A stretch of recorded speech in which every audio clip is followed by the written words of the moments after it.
Define again the use of those hash codes. How we use them? Okay. Well, the hashtags, the pound sign is what the hashtag is, and so by putting that hashtag in front of it, it makes the search rooms, work. That's how those search hashtags, search rooms work, so that you can create a room like Tweetcamp 2, or the room that we're going to create for Dr. Montori and his, or we have created for his research tweet.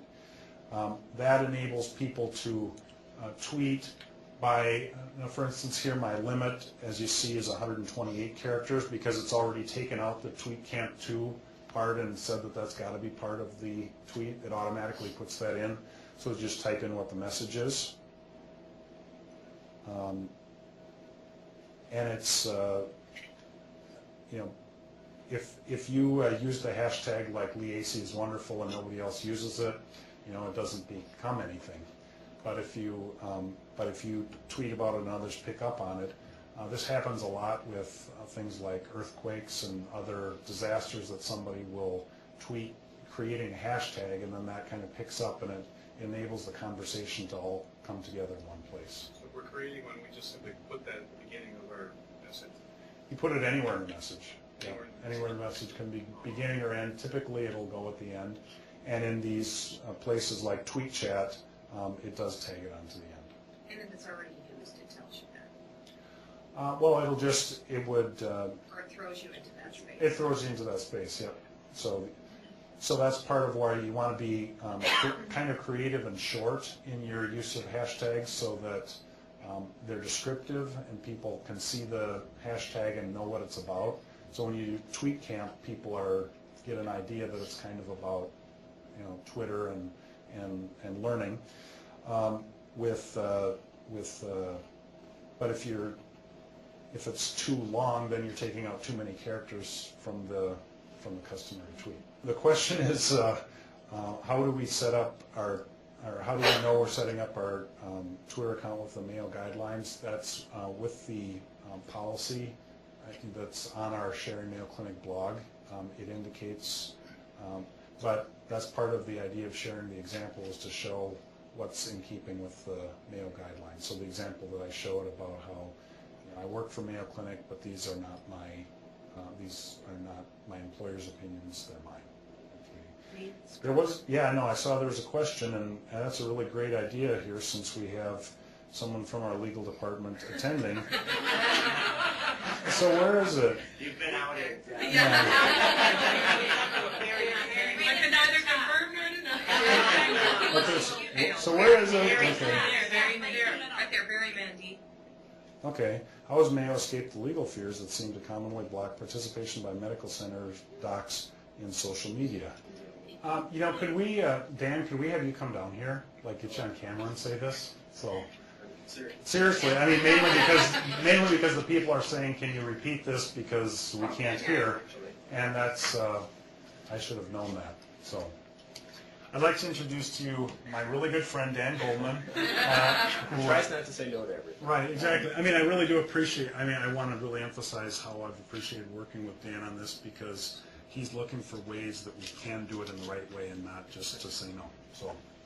Well, again, my comment was that it is a challenge. I think it's a challenge for everybody, both inside and outside of different institutions, and it really is the challenge from most social media sites are set up for there to not be a division between your work life and your public life. I mean, your life is online, and that creates some of the challenges of appropriately representing yourself and having the freedom to say what you want to say, but then also, not implicating what your job is and things like that. So I think it's something we're all kind of challenged with, and I said some of it is generational too. That I think, the younger folks are much more comfortable with the concept of life casting and having lots of your life be public and shared with people and shared in real time. And I find that just a fascinating concept, because it really is so different, I think, from people in older generations who really are kind of used to privacy and used to very carefully monitoring what becomes public. And I think that is both interesting, but then can lead to some challenges in terms of really managing, when worlds collide. So it's one I think a lot of people really are struggling with, and a lawyer's natural response is to say there's risk, stop, don't do it at all. We're trying not to do that, but also trying to find guidelines that work for both. So what I was going to say is, for those who are Mayo folks, keep looking at the guidelines, because I think they're going to evolve over time. I think we're going to have to keep sort of seeing what happens and seeing some challenges that arise and say, hey, maybe we need to be more clear with people about this is okay, and you need to think carefully about how you do this. And it's probably most challenging where you have an occupation like healthcare, where you're the guardians of other people's privacy. And so making sure we set people's expectations and we have appropriate latitude to say things about people is going to be really important. So is somebody saying to shut up? No, somebody's saying I wish more legal departments were as understanding as yours. I need to retweet that to my boss. If you were on Twitter, that would be great. No, we're loving that. So thanks, Dan. Thank really you. Appreciate it. Yeah. Okay. Good question. Do you use Twitter more for interaction or PR announcements? Does the latter get much of an audience? We started out by just having a feed from our news release announcements. That was the first part of it, and so it's been in the last month and a half that we've gotten more interactive with it on the Mayo Clinic account.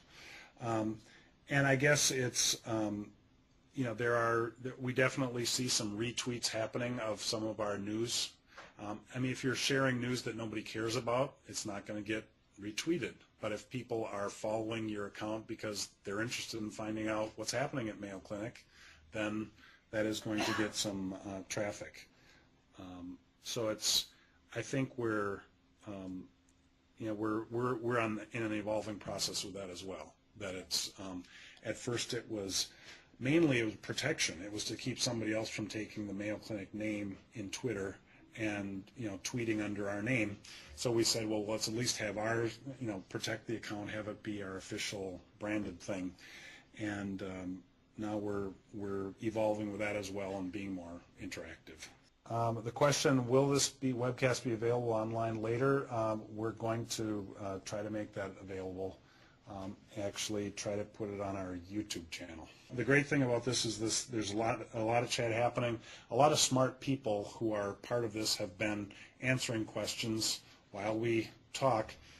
Hopefully they've been paying some attention to what we're saying too, but it's all there, and we can go back and see what people have had to say and respond to that and continue to engage. So I want to leave it there and say thanks to everyone who's participated, and we'll try to have this posted hopefully even later tonight. Thanks much.